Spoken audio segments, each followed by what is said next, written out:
नमस्कार. आज आपण सर्वांना आवडेल असा पाववडा बघणार आहोत. त्यासाठी मी ते तेल गरम करून घेतलेले, त्यात मी जिरे आणि मोहरी टाकून घेतलेले, ते छान तडतडलेत. त्यातच आता आपण थोडासा कढीपत्ता आणि 2 चिरलेल्या मिरच्या टाकून घेणार आहोत. मिरच्या चांगल्या परतून झाल्या की त्यात आपण एक बारीक चिरलेला कांदा टाकून घ्यायचा आणि तोही व्यवस्थित आपल्याला गुलाबी रंगावर परतून घ्यायचा आहे. हे जे पाववडे आहेत ते सर्वांना आवडतील असेच आहेत, तर तुम्ही रेसिपी नक्की ट्राय करा. आवडल्यास माझा चॅनलही सबस्क्राईब करा आणि अशाच नवनवीन रेसिपीजसाठी बेल आयकॉन दाबायलाही विसरू नका.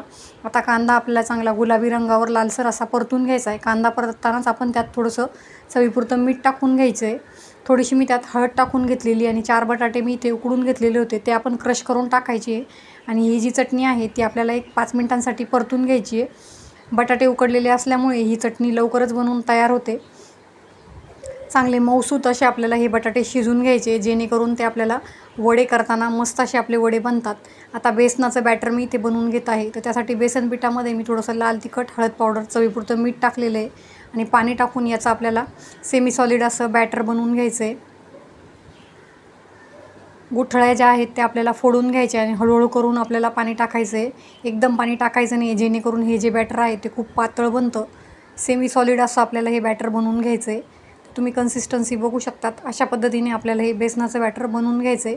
इथे मी पाव घेतलेले, ते आपल्याला अशा पद्धतीने कट करून घ्यायचे आणि मधला पोर्शन अशा पद्धतीने ओपन करून घ्यायचा आणि त्यात आपण जी चटणी बनवलेली आहे ती भरून घ्यायची आहे.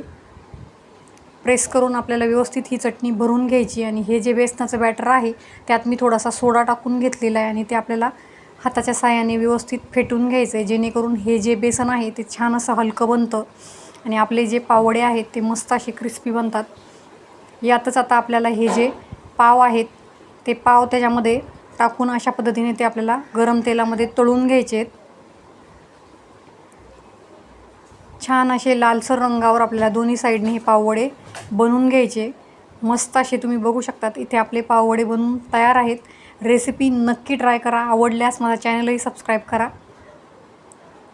बघू शकतात मस्त असे आपले पाववडे इथे बनवून तयार आहेत.